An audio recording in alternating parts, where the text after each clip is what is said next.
할렐루야. 네, 반갑습니다.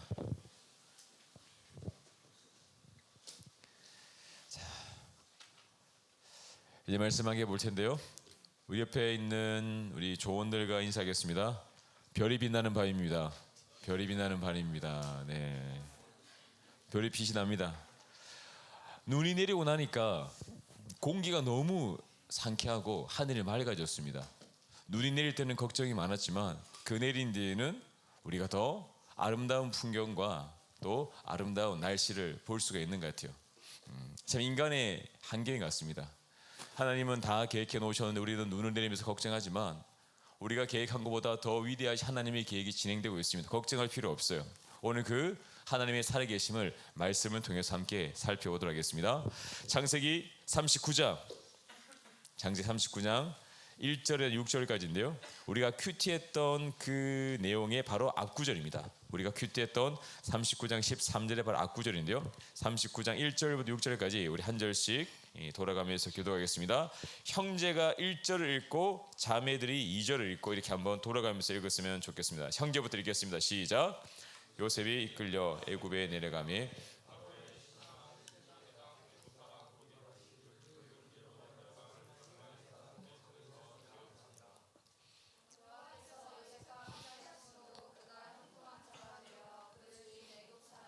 있으니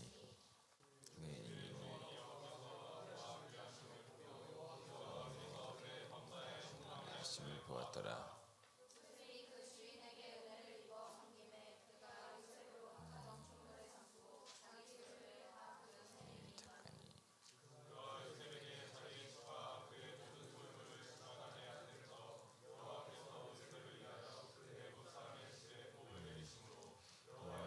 그의 집과 밭에 있는 모든 같이 읽겠습니다. 주인이 그의 소유를 다 요셉의 손에 위탁하고 자기가 먹는 음식 외에는 간섭하지 아니하였더라. 요셉은 용모가 피어나고 아름다웠더라. 아멘. 우리 교회 예배 때 오늘 교회에서 목사님이 꿈에 관한 내용을 설교했습니다. 기억나죠? 목사님 꿈에 관해서 정말 열심히 말씀을 전하니까 진짜 우리 청년들이 꿈을 꾸더라고요. 눈을 감고 꿈을 꾸기 시작했습니다. 목사님은 다 이해합니다. 그렇게 피곤한데도 나와서 예배하고 수련회 가는구나 라는 생각에 마음이 짠하면서 너무 고마웠어요. 지금 이 시간 꿈을 꿔도 목사 이해합니다. 네, 왜? 너무나 열정적으로 찬양했고 우리가 많은 시간 주님께 나아갔고 그 피곤한 가운데도 이 자리에 앉아 있는 그 자체가 하나님은 우리의 정성을 이미 받으셨습니다. 그런데 목사님이 좋아하는 말 중에 하나가 있는데요. 그 말이 뭐냐면 그 뭘까요? 알면 큰일 나죠. 잠을 자면 꿈을 꾸지만 깨어 있으면 꿈을 이룬다는 말이 있어요. 우리가 무엇을 할 때 오늘 이 시간 우리가 원하는 건 다른 게 아닙니다. 누굴 만나기 원하죠? 하나님을 만나기 원합니다. 그러면 하나님을 만나기를 원하는 간절한 마음으로 깨어서 사모하면 하나님을 만날 수가 있어요. 그러나 여러 가지 기타 유혹과 시험에 그래 내가 좀 피곤하니까 아니면 기도할 때 다리가 아프니까 여러 가지 상황과 환경을 따라가다 보면 우리가 하나님을 만나는 그 꿈을 이루기 힘들 수도 있습니다. 그래서 오늘 요셉이 어떻게 하나님과 함께 동행했으며 그 꿈을 이루었는지를 통하여서 우리가 어떻게 앞으로 삶을 살아가야 되는지 귀한 교훈을 함께 나누도록 하겠습니다. 자, 우리 친구들 꿈에는 크게 두 종류가 있습니다. 어떤 꿈이냐면 내 욕심대로 꾸는 꿈이 있고 하나님이 주신 꿈이 있어요. 우리는 그 꿈을 구별해야 되는데 많은 경우 하나님이 주신 꿈과 내 욕심대로 하는 꿈을 구별하지 못합니다. 이거 참 안타까운 일이죠. 하나님이 태초에 사람을 만드셨는데 최초에 만든 사람 이름이 뭔지 압니까? 최초에 만든 사람 아담을 만드셨는데 아담을 혼자 만들고 보니까 보기가 좋지 않아서 아담의 배필을 만들었습니다. 그 아담의 아내 이름은 하와죠. 근데 어느 날 하와가 꿈을 꾸기 시작했습니다. 그 꿈이 뭐냐? 하나님처럼 되고 싶은 꿈을 꿨어요. 그것은 하나님이 주신 꿈일까요? 하와의 욕심일까요? 하와의 욕심이죠. 그 하와는 그 욕심을 이루기 위해서 하나님이 하지 말라고 한 선악과를 따먹습니다. 이것을 우리 범죄라고 해요. 우리가 하나님이 주신 꿈 외에 다른 꿈을 꾸고 내 욕심을 꾸면 범죄할 수밖에 없습니다. 왜? 정상적인 방법으로는 그 꿈을 이룰 수가 없기 때문이죠. 야곱이 있습니다. 성경에 아브라함, 이삭, 야곱, 이삭의 아들 야곱인데 야곱도 꿈이 생겼어요. 그 꿈이 뭐냐? 자신이 형이 있는데 형 에서의 축복을 자기가 빼앗고 자기가 더 큰 복을 받고 싶은 꿈을 꿨습니다. 그런데 자기는 장자가 아니에요. 예전에 장자는 2배의 유산을 물려받습니다. 그런데 가만히 있으면 형은 2배, 자기는 형의 반밖에 못 받으니까 형을 속입니다. 아버지를 속입니다. 그래서 그 재산을 가로채려고 야곱이 거짓말을 하죠. 이게 하나님이 주신 꿈이 아니라 내가 꿈을 꾸게 되면 이렇게 거짓과 나쁜 행동을 하게 되는 것이죠. 성경에 많습니다. 사울은 꿈이 있습니다. 그 꿈이 뭐냐? 자기가 왕을 계속하는 것. 그런데 자기가 왕인데 자기보다 더 전쟁을 잘하고 인기 많은 한 사람이 생겼어요. 그 사람은 다윗입니다. 골리앗을 무너뜨리고 골리앗을 죽이고 그 이스라엘 모든 사람들이 다 다윗을 좋아합니다. 마음이 불안한 거예요. 자기의 꿈이 흔들립니다. 그래서 다윗을 죽이려고 하죠. 아무 죄도 없는. 우리가 욕심을 꾸게 되면 내가 욕심을 이루려고 하다 보면 다른 사람을 죽이게 됩니다. 죄를 범하게 됩니다. 그것이 바로 하나님이 주신 꿈 외에 다른 꿈을 꿀 때 벌어지는 것이죠. 왜 세상 사람들이 범죄합니까? 왜 사람들이 뉴스에 나오는 그런 행동을 할까요? 왜? 우리 서울에 보면 여전히 안타까운 일들이 많잖아요. 목사님이 어렸을 때 신문에 보면 깜짝 놀랄 만한 일들이 서울에서 많이 생겼습니다. 상품 백화점 무너진 사실 들었어요? 왜 그게 무너집니까? 인간의 욕심대로 증축하고 하니까 무너지는 거죠. 세월호 사건 다 인간의 욕심입니다. 성수대교 붕괴된 것 다 인간의 욕심으로 그 관리와 그것을 제대로 하지 않으니까 결국 그 욕심이 이런 큰 문제와 범죄로 이어지게 되는 것이죠. 이것은 역사적으로 더 크고 비극적인 일들이 많습니다. 한 독일 사람이 꿈을 꿨어요. 나쁜 꿈이 아닙니다. 자기 민족, 게르만 민족을 위대하게 하겠다라는 꿈을 꿨는데 그 꿈을 이루기 위해서 세계 2차 대전을 일으키고 유대인들을 학살했습니다. 그 꿈을 꾼 사람은 히틀러입니다. 히틀러. 이 잘못된 꿈이 자신과 나라와 민족과 세계를 어지럽힙니다. 우리나라도 한 사람의 잘못된 꿈 때문에 지금 고통당하고 있죠. 바로 김일성입니다. 김일성은 이 땅을 공산화시키고 자기가 이 땅을 지배하는 꿈을 꿔서 6.25 전쟁을 일으키죠. 아직까지 남북이 분단되어 있잖아요. 한 사람의 잘못된 꿈과 욕심이 이렇게 우리나라와 전 세계를 힘들게 할 수 있다는 거죠. 자, 그러면 우리가 어떤 꿈을 꾸느냐에 따라서 하나님의 꿈을 꾸게 되면 우리의 삶과 하나님의 계획이 이 땅 가운데 풍성하게 이루어지지만 내가 하나님의 꿈이 아닌 내 욕심대로 살아가다 보면 나도 힘들고 우리 주변 사람도 힘들고 이 나라와 혹은 이 전 세계가 어려움 가운데 빠질 수도 있다는 겁니다. 그런데 우리는 목사님 꿈을 이야기하면 다들 멍하니 바라보는 사람들이 많아요. 왜? 꿈이 없어. 하나님이 주신 꿈도 없고 내가 꾸은 꿈도 없어. 난 그냥 사는 게 좋아요. 그냥 아무 꿈도 없어요. 아무 생각도 없어요. 밥만 먹으면 돼요. 예, 직장 다녀가지고 그냥 다니다가 은퇴해가지고 그냥 살면 돼요. 그게 꿈이에요. 청년들 물어보면 꿈을 물어보면 직업을 말해요. 꿈과 직업은 엄연히 다른 겁니다. 꿈을 이루는 도구가 직업이 될 수 있지만 직업 자체는 꿈이 아니에요. 그런데 우리는 직업이 꿈이라고 말합니다. 꿈이 뭐예요? 선생님요. 꿈이 뭐예요? 뭐 의사요. 이게 꿈이래요. 이건 꿈이 아닙니다. 하나의 단계이자 도구가 될 뿐이죠. 요셉은 꿈을 꿨습니다. 그 꿈이 무엇이냐면 오늘 기회 예배 때 살펴본 것처럼 자신의 곡식단이 일어서고 형들의 곡식단이 자기에게 절을 했어요. 그리고 해와 달과 11별이 자기에게 절하는 걸 꿈을 꿨습니다. 그 요셉의 꿈이 되었어요. 어떻게 이루어질지 모르겠습니다. 하지만 그 꿈이 요셉의 마음 가운데 자리 잡고 있었습니다.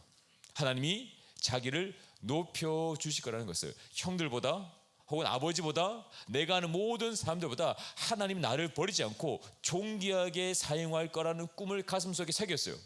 자, 그런데 그런 꿈을 가졌는데 요셉의 현실은 어떻습니까? 먼저 요셉의 현실을 보기 전에 요셉의 가정 형편을 한번 살펴보았으면 좋겠어요. 요셉은 이 꿈을 꿀 때 나이가 몇 살이었을까요? 성경에 보면 17살입니다. 요셉은 17살이었고 요셉의 직업은 양치기였습니다. 요셉의 특기는 고자질이었어요. 고자질. 요셉에게는 10명의 형들이 있었는데 10명의 형들이 잘못한 걸 요셉을 보면 바로 아버지에게 고자질했습니다. 아버지가 요셉을 좋아했어요. 네, 형들의 그 실수를 다 요셉이 말해주니까. 그래서 요셉에게는 아버지가 채색 옷을 지어뺐습니다. 채색 옷은 색깔 있는 옷인데 당시 문화에서는 왕들이 입는 고급 옷이었습니다. 결국 아버지는 요셉을 편애했죠. 아버지의 사랑을 받았습니다. 그런데 아버지의 사랑보다 더 큰 형들의 미움을 받았어요. 형들이 요셉하고 놀아주지 않습니다. 요셉을 미워합니다. 그런 상황 가운데 요셉은 살고 있었죠. 자, 그럼 요셉의 가정 형편은 행복했을까? 절대 그렇지 않습니다. 요셉에게는 4명의 어머니가 있습니다. 배다른 어머니가 있어요. 그리고 그 가정은 미움과 다툼과 시기 질투가 가득합니다. 근친상간이 그 가족에 있었고, 그 중에 성격 급한 시므온과 레위는 칼을 들고 한 마을을 학살할 정도로 피해 학살이 그 요셉의 가정 가운데 일어났어요. 그렇게 끔찍하고 정말 오늘로 말하면 콩가루 집안에 요셉이 살고 있었습니다. 가정 형편도 좋지 않았습니다. 깨어진 가정, 무너진 가정, 고통이 있는 가정에 요셉은 살고 있었죠. 하지만 요셉은 좌절하지 않습니다. 왜? 하나님이 나에게 꿈을 주셨기 때문에. 그런데 그런 꿈을 가진 요셉에게 예상하지 못한 일이 벌어집니다. 1절 말씀, 우리 39장 1절 말씀 같이 보겠습니다. 요셉이 이끌려 애굽에 내려가매 바로의 신하 지대장 애굽 사람 보디발이 그를 데려간 이스마엘 사람의 손에서 요셉을 산이라. 자, 우리가 그전 38장을 보아야 되겠지만 우리 39장을 통해서 유추할 수 있습니다. 지금 요셉이 어디로 내려갑니까? 1절에 어디로 내려가죠? 애굽으로 내려갑니다. 애굽에 놀러 갔습니까? 끌려갔습니까? 끌려갔습니다. 끌려갔다는 것은 자기의 의지로 간 것이 아니라 팔려갔다는 것이죠. 노예로 끌려간 겁니다. 왜 노예로 끌려갔냐? 형들이 요셉을 보고 요셉을 이스마엘 사람 손에 팔아버립니다. 이것은 엄청난 고통이지만 요셉은 더 큰 충격을 받았어요. 그 충격이 무엇이냐? 형들이 자기를 죽이려고 한 겁니다. 형들이 미워하는 건 이해를 해요. 왜? 자기가 형들의 고자질도 하고 자기만 사랑받으니까 형들이 미워할 수 있겠죠. 그런데 죽인다는 것은 다른 문제죠.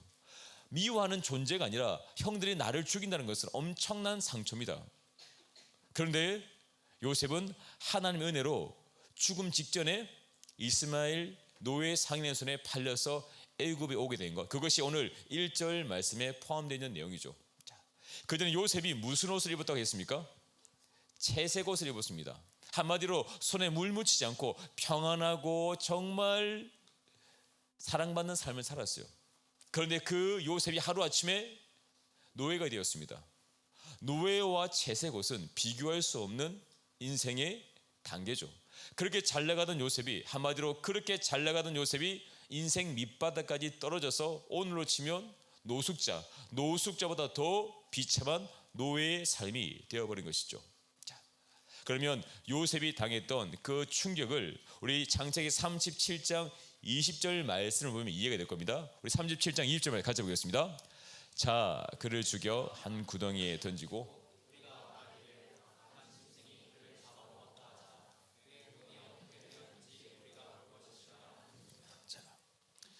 요셉을 어떻게 한다고요? 죽이자. 형들의 말입니다. 형들은 요셉의 꿈을 알고 있고 요셉은 자기의 동생임에도 불구하고 죽이려고 하고 요셉의 꿈이 이루어지는지 안 이루어지는지 보자 라고 말을 하죠. 하지만 한마디로 말하면 요셉의 꿈이 이루어지지 않도록 요셉을 죽여버리겠다고 그들은 결단했습니다. 이게 누구라고요? 요셉의 형들, 요셉의 가족들의 말인 것을 알 수가 있습니다.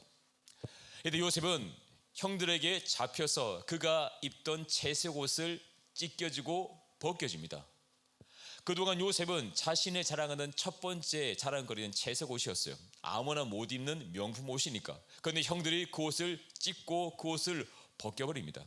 요셉의 인생이 한순간에 바뀌어진 것을 이 채색 옷이 벗겨지는 걸 통해서 알 수가 있죠. 그러나 우린 여기서 기억해야 됩니다. 아무리 형들이 나를 죽이려고 하고 아무리 형들이 내가 입고 있는 그 채색 옷을 벗겨버린다 할지라도 하나님 어떻게 하십니까? 그 형들이 벗겨버린 요셉에게 하나님은 애굽 총리 옷을 입혀주십니다. 세상 우리를 이렇게 벌거벗기고 우리를 고난하게 하고 우리를 무너뜨리려고 하지만 하나님은 그 우리를 무너뜨리려 하는 그 자리에, 우리가 벌거벗겨진 것처럼 놓인 그 자리에 하나님이 예비하신 더 좋은 옷을 입혀주신다는 거죠.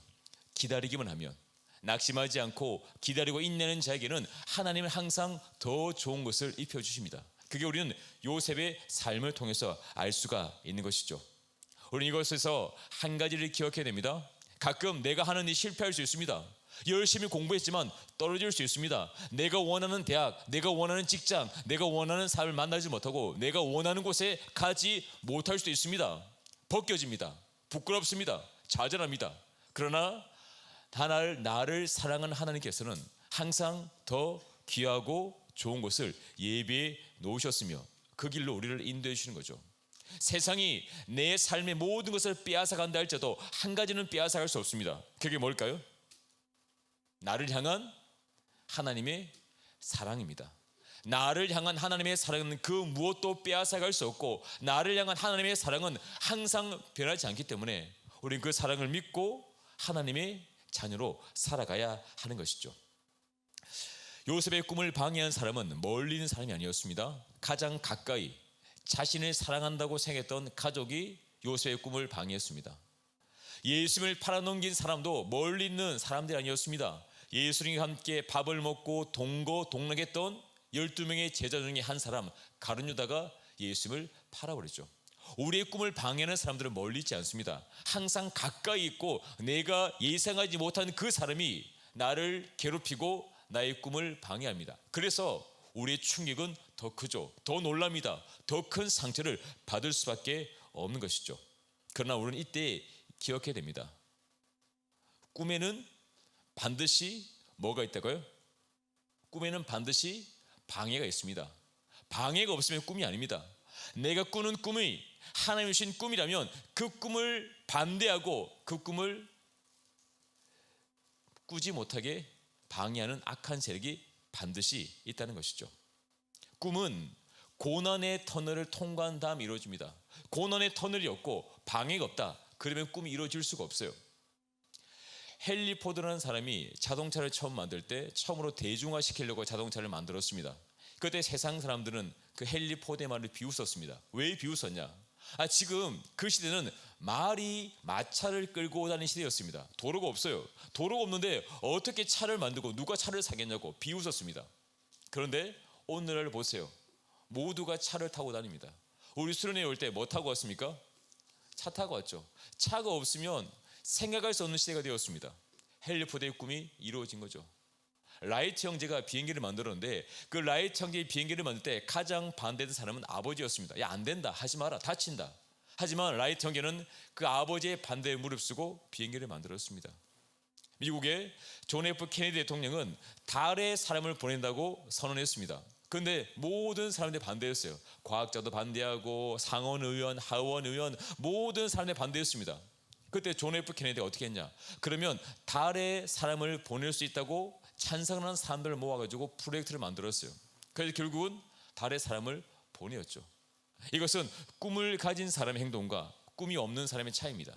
꿈을 꾸면 방법이 보입니다. 꿈이 없으면 방법이 보이지 않아요. 그냥 여전히 그 자리에서 똑같은 삶을 살 수밖에 없는 것이죠.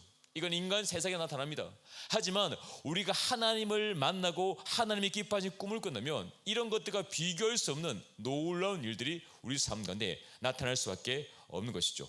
그게 바로 2절입니다. 2절 말씀 같이 보겠습니다. 여호와께서 요셉과 함께 하심으로.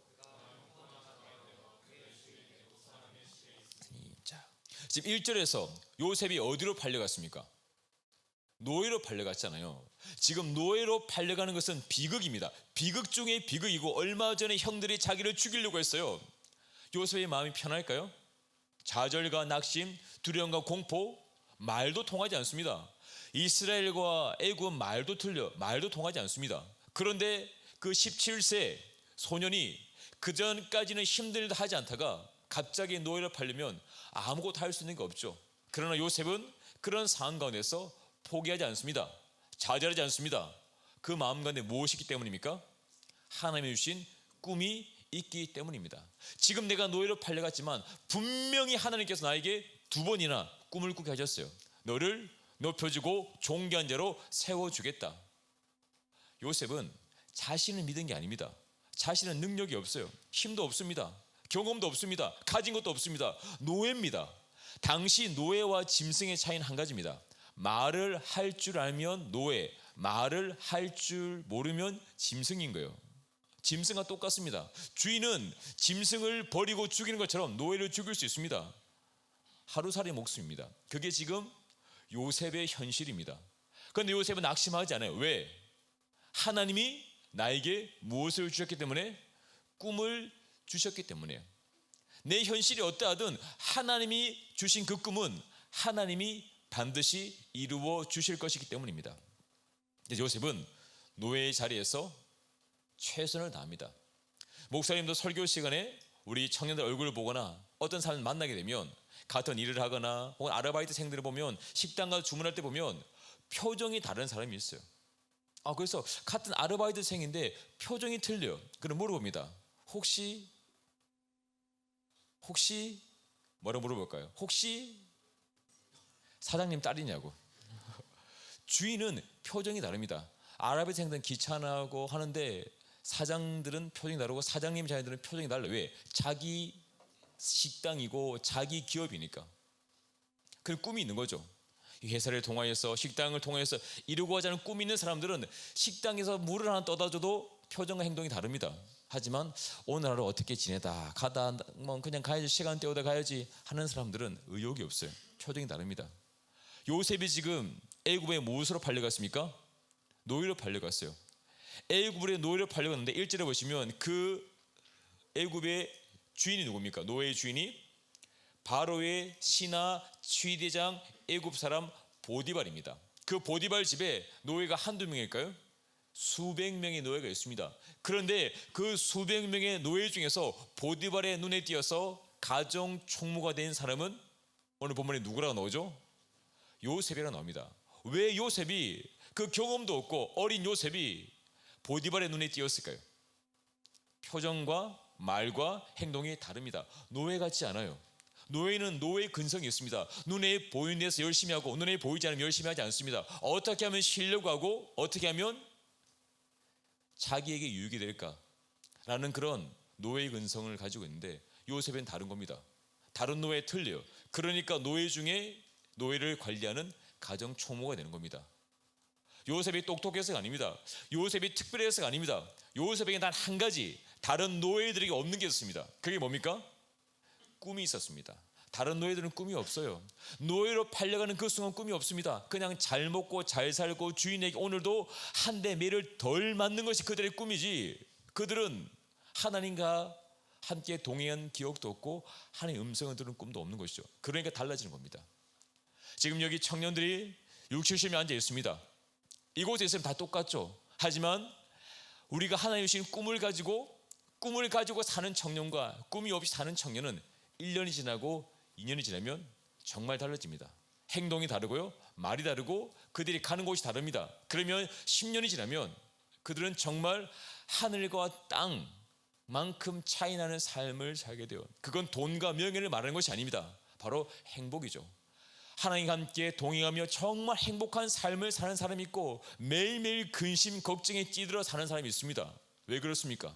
하나님 주신 꿈을 발견하지 못하고 살면 하루하루가 고통이고, 아까 말했죠, 뭐 중학교도 감옥, 고등학교도 감옥, 직장도 감옥, 대학도 감옥, 그리고 결혼해도 감옥, 다 감옥입니다. 왜? 하나님 주신 꿈을 발견하지 못한 감옥이에요. 하지만 오늘 요셉은 우리가 큐티에서 어디에서 형통했습니까? 네, 감옥에서 형통했습니다. 하나님과 함께하면 감옥이 아닌 거예요. 하나님과 함께하면 어디에 있든지 그곳에서 기쁨을 누리고 인정받고 사랑받을 수 있는 겁니다. 그 이유가 바로 꿈이 있기 때문이죠. 자, 3절 말씀 같이 보겠습니다. 3절 말씀 시작. 그의 주인이 여호와께서.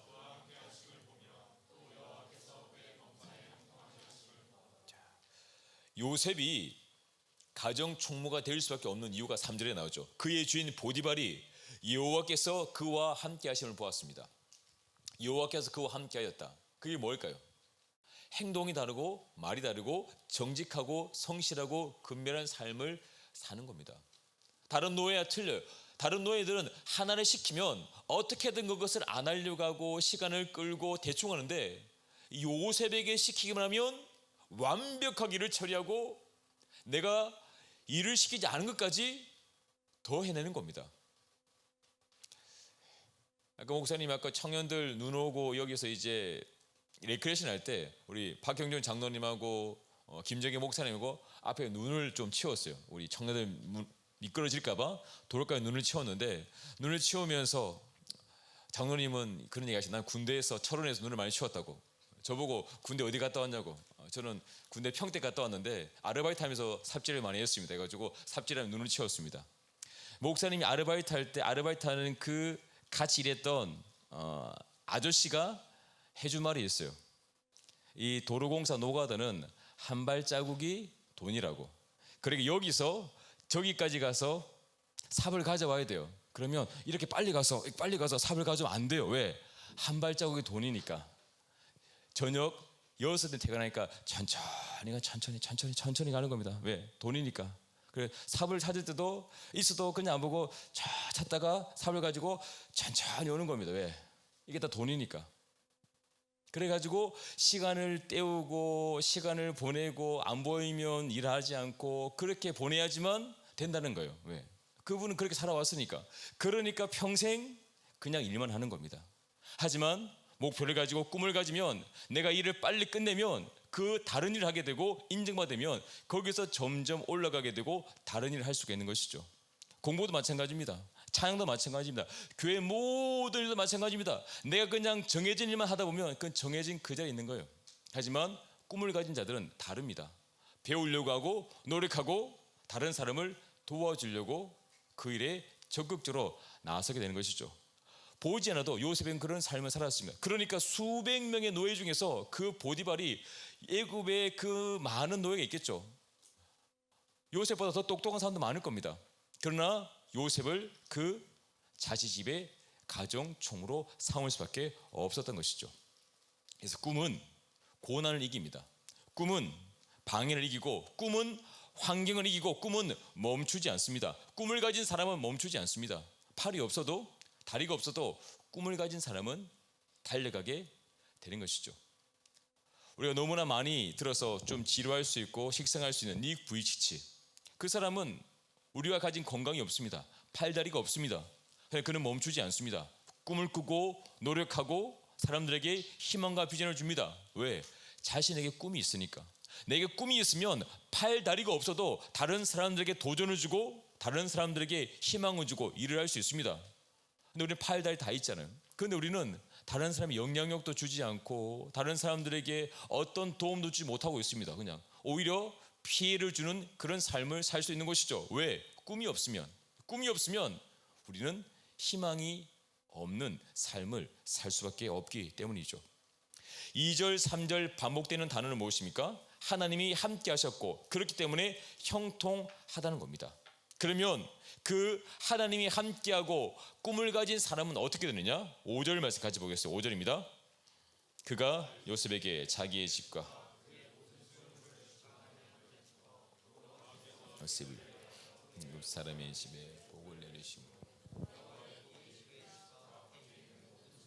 진지라자. 요셉 꿈을 가진 한 사람 때문에 그 보디발의 모든 집에 여호와의 복이 임했습니다. 결국 꿈을 가진 사람은 무엇입니까? 축복의 통로입니다. 꿈을 가진 사람과 함께하면 나도 복을 받아요. 꿈을 위해 노력하는 그 사람을 보면 나도 영향받게 되고 나도 하나님의 축복을 받아 누리게 되는 겁니다. 사람 중에 만나고 싶은 사람이 있죠. 가까이 하고 싶은 사람이 있습니다. 그 사람은 다른 게 아닙니다. 꿈을 가진 사람입니다. 말과 표정과 행동이 다르기 때문에 많은 사람들이 그 사람을 함께 하고 싶어 하는 것이죠. 반대로 꿈이 없으면 매일 만날 때마다 불평과 원망하고 좀 멀리하고 싶습니다. 부정적인 생각과 부정적인 말을 많이 해요. 오히려 그런 사람은 멀리 하는 게 좋습니다. 내가 가진 꿈조차 그 사람과 함께 있으면 포기하게 되고 그 꿈을 내려놓을 수가 있기 때문이죠. 요셉은 형들 때문에 고난을 받았습니다. 노예로 팔려갔어요. 그러나 노예로 팔려가서 요셉은 꿈이 있기 때문에 포기하지 않고 그 노예에서 열심히 해서 인정받아서 가정 총무가 되었습니다. 이제 성공했죠. 이제 하나님이 나를 인정해 주시는구나, 사람들이 나를 알아봐 주는구나라고 그 마음 가운데 희망이 생길 수 있는 그때 어떤 일이 벌어집니까? 우리 큐티했죠? 누가 요셉을 유혹합니까? 보디발의 아내가 유혹합니다. 아까 누가 큐티한 거 들으니까 보디발의 아내가 아이유다, 그럼 어떻게 하겠냐? 거절하겠냐? 그런 얘기를 하더라고요. 예, 말도 안 되는 이야기죠. 하지만 그럴 수 있다는 겁니다. 그만큼 우리가 거절하기 힘든 유혹과 환경일 수 있다는 거죠. 그러니까 요셉에게는 주인의 아내가, 이거는 유혹이 아니라 요청이 아니라 명령입니다. 명령입니다. 요셉은 그 주인의 아내가 요셉 명령한 겁니다. 죄를 짓자고. 그러나 요셉은 아무리 주인의 아내지만 그 주인의 아내의 말에 복종하지 않습니다. 순종하지 않습니다. 왜 그렇습니까? 요셉은 꿈이 있기 때문에. 꿈이 있는 사람은 타협하지 않습니다. 꿈이 없기 때문에 타협하는 겁니다. 이래도 되고 저래도 되고 기준이 없으니까. 하나님의 주신 꿈이 없기 때문에 그냥 마음대로 내키는 대로 기분대로 사는 겁니다. 하지만 꿈이 있는 사람은 내가 이 일을 행할 때 하나님이 기뻐하지 않고 하나님이 주신 꿈을 이룰 수 없다면 내 목숨을 걸고라도 그것에 우리가 동참하면 안 됩니다. 왜? 하나님이 주신 꿈을 이루어야 되기 때문에. 그리고 하나님이 나에게 꿈을 주셨다면 그런 상황 가운데 우리를 지켜주십니다. 우리가 포기하지 않고 주를 바라볼 때 하나님 우리를 이끌어 가실 것을 믿기 때문에 아무리 주인이 말하고 아무리 왕이 말해도 우리는 그 말에 순종해서는 안 되는 것이죠. 그게 바로 꿈을 가진 자입니다. 우리가 연말만 되면 다니엘 기도회 들어봤죠? 다니엘 기도를 합니다. 다니엘은 왕의 명령을 거역했습니다. 왕의 명령이 무엇입니까? 왕의 신상에게 절하라. 그럼 다니엘은 왕의 명령도 거역합니다. 왜 그럴까요? 다니엘에게는 꿈이 있기 때문에. 하나님의 주신 그 꿈이 있기 때문에 다니엘은 왕의 명령도 거역할 수 있는 겁니다. 그럼 어떻게 됩니까? 거역하면 고난이 옵니다. 사자굴 속에 들어가죠. 하지만 하나님은 꿈이 있는 다니엘을 사자에게 잡혀 먹게 하십니까? 사자굴에서 건져주십니까? 건져주십니다. 왜? 다니엘에게는 꿈이 있으니까. 우리가 아무리 실패하고 좌절하고 넘어지고 혹은 전쟁 같은 상황 가운데, 이스라엘과 우크라이나 그 전쟁 같은 상황 가운데 우리가 던져지지 할지라도 꿈이 있는 자들은 그 전쟁터 속에서 살아납니다. 왜? 꿈이 있으니까. 난 죽을 수 없으니까. 하나님이 꿈을 주었기 때문에 우리를 보호할 수밖에 없는 것이죠. 그리고 꿈이 없으면 희망도 없고 용기도 없고 그냥 일반적인 상황 가운데서 우리는 좌절하고 낙심하고 그리고 때로는 극단적인 선택하는 겁니다. 왜? 꿈이 없으니까. 꿈이 없으니까 살아서 뭐해? 아무 나를 안 알아주는데, 나를 사랑하지 않는데, 꿈이 없으면 인생은 무너질 수밖에 없는 것이죠. 요셉의 인생은 억울함의 연속이었습니다. 형들에게 버림받고 열심히 일했지만 이제 그 애굽 보디발의 집에서도 누명을 쓰고 감옥에 들어갈 수밖에 없는 삶을 살았습니다. 그러나 자세히 보시면요, 꿈은 고난을 통해 이루어집니다. 만약에 요셉이 형들에게 미움받아가지고 애굽에 팔려가지 않았다면 보디발의 집에 들어갈 수가 없었겠죠. 보디발의 집에서 그 주인이 자신을 유혹하고 자신이 그것을 거역했을 때, 거부했을 때 감옥에 들어가지 않았다면 요셉은 감옥에서 술 맡은 관원장과 떡 맡은 관원장을 만날 수가 없었습니다. 그리고 술 맡은 관원장을 만나지 못했다면 나중에 바로가 꿈을 꾸고 그 꿈을 해석할 사람을 찾을 때 술 맡은 관원장이 요셉을 바로에게 추천할 수가 없었겠죠. 우리는 고난이라 말하고 실패라고 말하는데 그 고난과 고난을 통해서 하나님은 요셉의 꿈을 이루어 가십니다. 이게 하나님의 방법입니다. 사람들이 나를 미워합니다. 나를 괴롭힙니다. 나를 무너뜨립니다. 그러나 그 괴롭힘과 그 실패와 좌절을 통하여서 하나님은 나에게 주신 꿈을 이루어 가세요. 결국 그래서 요셉은 자기가 처음에 꾼 꿈대로 형들보다 존귀한 애굽의 총리가 되는 것이죠. 보디발 아내가 자신을 누명을 씌우고 형들은 자신을 노예로 팔고 약속했던 술 맡은 관원장은 자신을 기억하지 못한다 할지라도 사람들이 나를 잊고 나를 비난하고 누명을 씌워도 하나님의 계획은 멈추지 않습니다. 그래서 우리는 하나님을 신뢰할 수 있고 그 꿈을 끝까지 포기하지 않을 수가 있는 것이죠. 우리 청년들은 그렇습니다. 건강해야 되고 내가 원하는 대학과 원한이 이루어져야 되고 돈이 많아야 되고 유학도 가야 되고 모든 것이 잘 돼야지만 내 꿈이 이루어진다고 생각하는데 그게 아닙니다. 하나님의 꿈은 사람들이 나를 괴롭히고 실패하고 좌절할수록 그 꿈은 더 빨리 이루어질 수 있는 겁니다. 내가 꿈을 포기하지만 않으면. 그래서 꿈은 고난을 먹고 자랍니다. 고난 가운데 포기하지 않는 그 믿음으로 꿈이 이루어지는 것이죠. 모든 게 형통해서 꿈이 이루어진다. 그 꿈은 진짜 꿈이 아닙니다. 꿈은 반드시 고난을 통과해야 됩니다. 고난을 이겨낸 꿈이 하나님이 주신 꿈인 것이죠. 내가 꿈을 향해 달려가는데 고난이 없다. 죄송하지만 그 꿈은 진짜 꿈이 아닙니다. 꿈에는 반드시 방해가 있고 고난이 있고 실패의 시간이 있기 때문이죠. 우리가 실패한다 혹은 지금 내 마음과 내 삶 가운데 고난이 있다.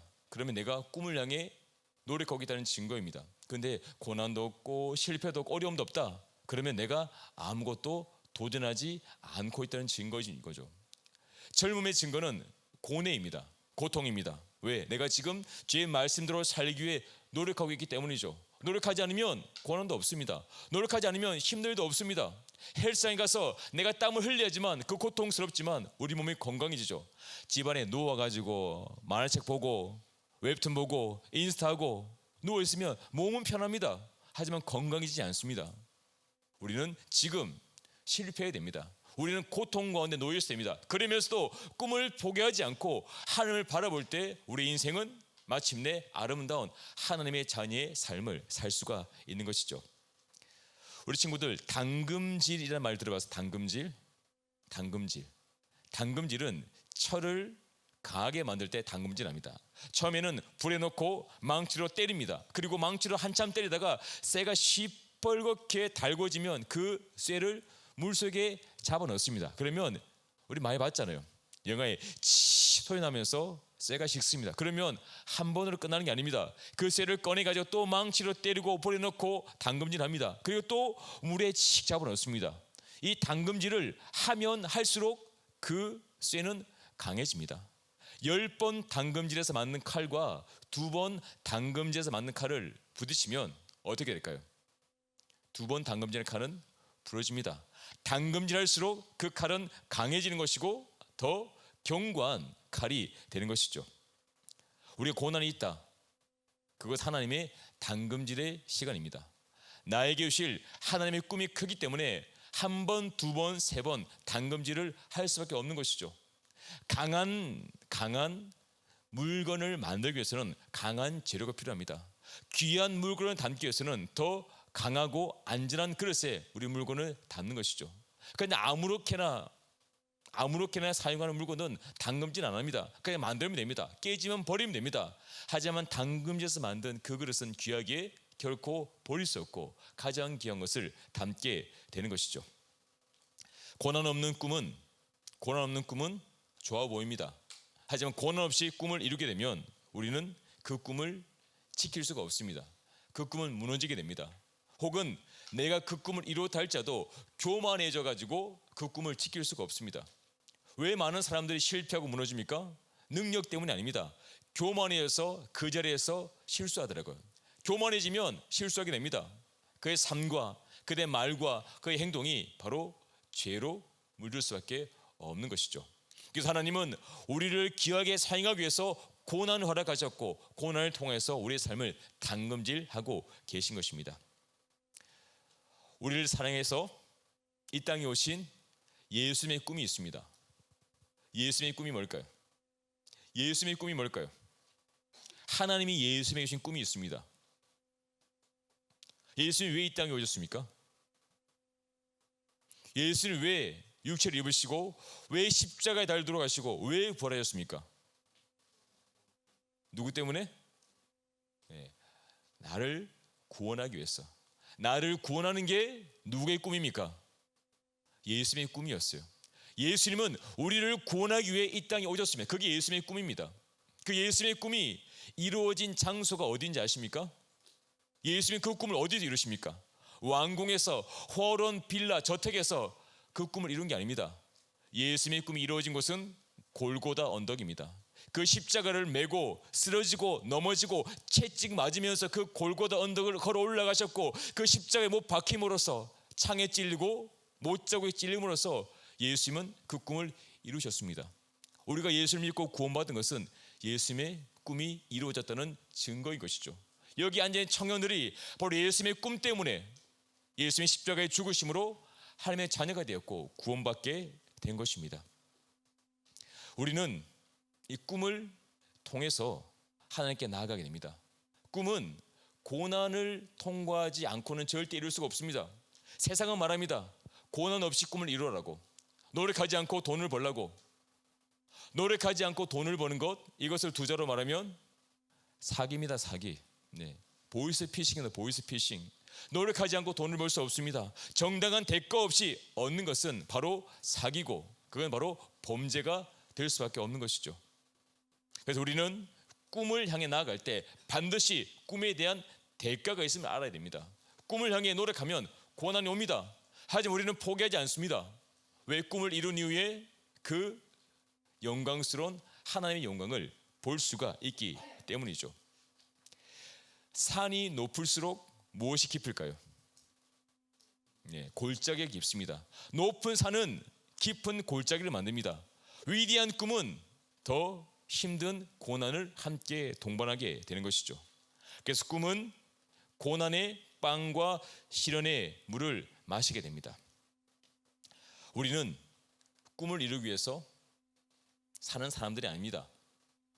우리는 무엇 위에 사는 사람들일까요? 꿈하니까 세상에서 꿈을 발견하세요, 비전을 발견하세요라는 그런 강의와 별반 차이가 없이 느껴질 수 있습니다. 그러나 목사님이 꿈을 강조하는 이유는 한 가지입니다. 우리에게 꿈을 주시는 분이 바로 하나님이기 때문이죠. 내가 꿈이 있다는 증거는 하나님을 만났다는 증거입니다. 내가 꿈이 없다는 것은 하나님을 아직 인격적으로 만나지 못했기 때문에 꿈이 없는 겁니다. 하나님이 나를 이 땅에 보내셨고, 예수님이 날 위해 십자가에 날 돌아가셨고 우리를 하나님의 자녀 삼으셨습니다. 그럼 반드시 나에게 주시는 꿈이 있습니다. 그 꿈이 무엇이든 하나님은 나를 향한 위대한 계획과 꿈을 예비해 놓으셨는데 우리가 모르는 겁니다. 하나님을 못 만났기 때문에. 꿈은 곧 하나님을 만난 증거가 되는 것이죠. 그리고 꿈을 발견하고 하나님을 만난 자들은 고난 가운데 포기하지 않습니다. 내가 홀로 남겨져도, 내가 노예를 팔려도, 누명을 써도 결국 포기하지 않습니다. 낙심하지 않습니다. 왜? 하나님이 나와 함께 하고 있기 때문에, 이 꿈을 하나님이 주셨기 때문에 우리는 담대하게 그 자리에서 일어설 수가 있고 오늘도 믿음의 삶을 살 수가 있는 것이죠. 그래서 우리는 이 하나님의 말씀을 믿을 때 로마서 8장 28절 말씀을 고백할 수 있습니다. 같이 보겠습니다.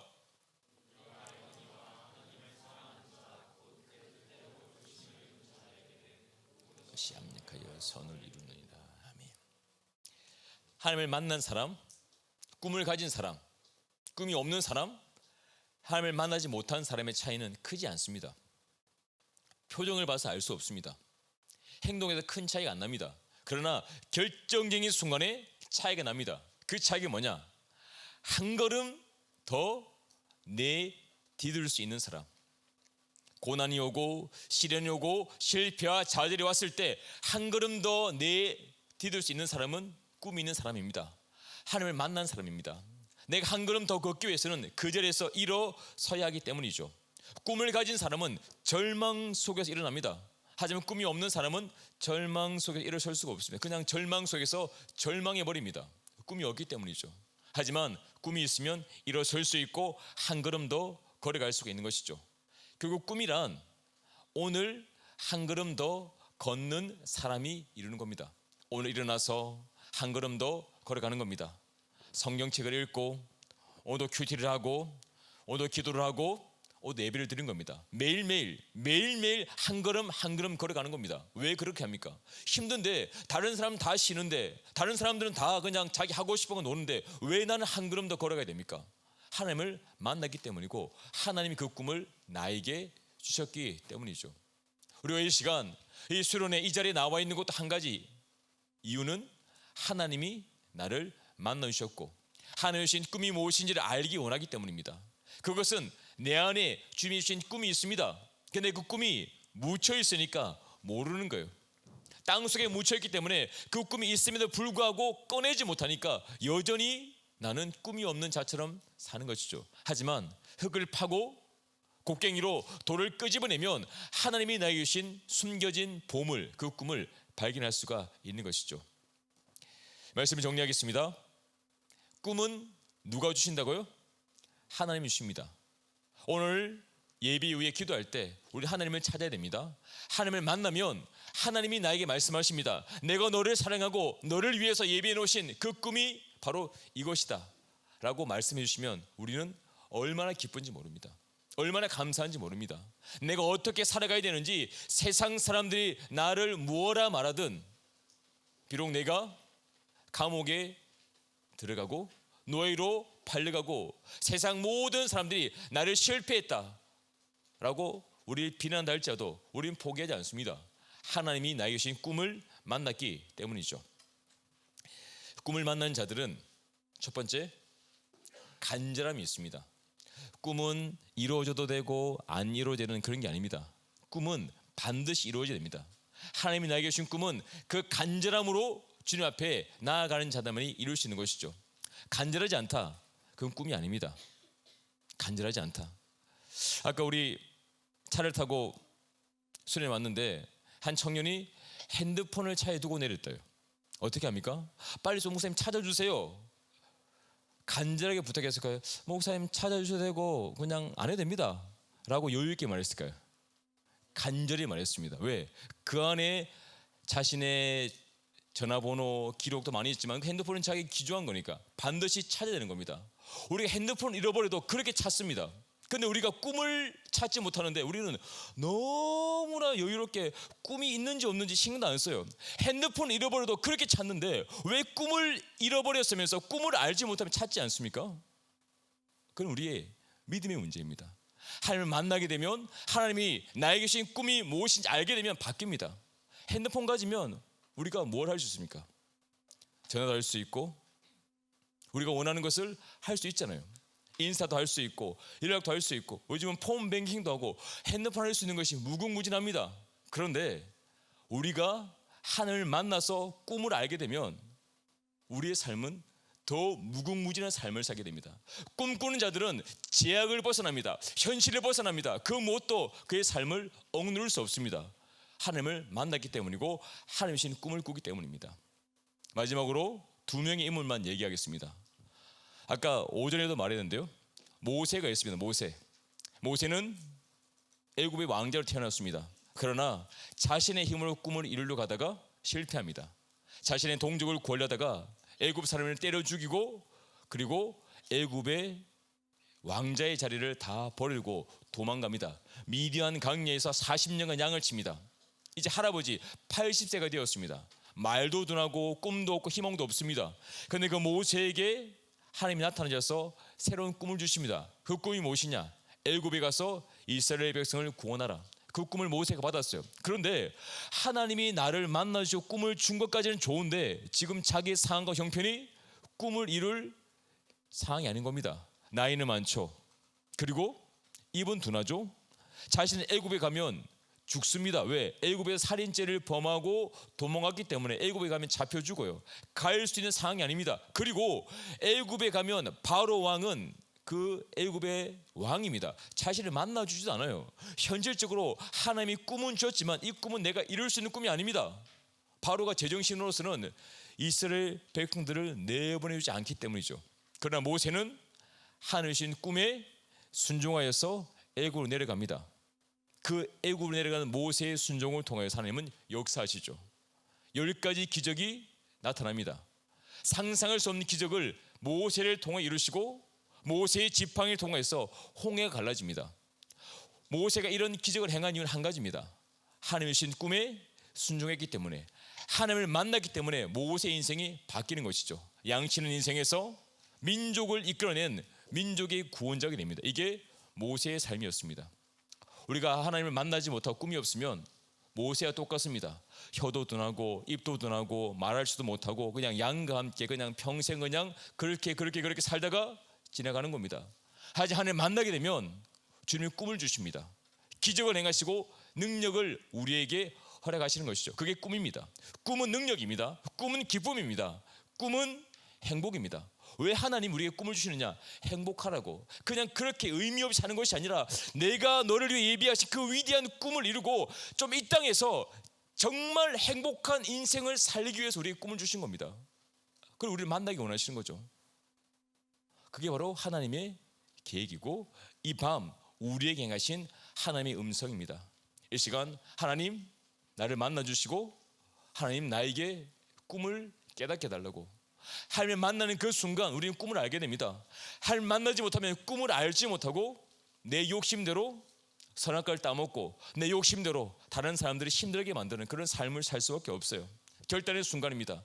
하나님의 뜻과 계획을 이루어가는 꿈을 이루느냐, 내 욕심대로 그냥 내 마음대로 죄를 범하며 사는가. 누가 죄를 범하고 싶어서 범하나요? 꿈을 모르니까 그냥 내 욕심대로 살 수밖에 없는 겁니다. 꿈을 모르니까 죄를 지을 수밖에 없는 거죠. 꿈을 모르니까 선악과를 따먹게 되는 겁니다. 하나님처럼 되고 싶어서, 행복하고 싶어서. 그래서 우리는 반드시 하나님 주신 꿈을 발견해야 됩니다. 그게 나를 위해서, 우리의 가족을 위해서, 나라와 민족을 위해서 반드시 해야 되는 일이기 때문이죠. 이 시간 우리 말씀을 통해서 하나님 나를 만나달라고, 주님 꿈의 시작은 주님을 만나는 것입니다. 순회의 목적은 하나님의 음성을 듣는 것이죠. 그 일을 이루실 하나님을 기대하며 만나는 축복의 시간 되기를 간절히 축원합니다.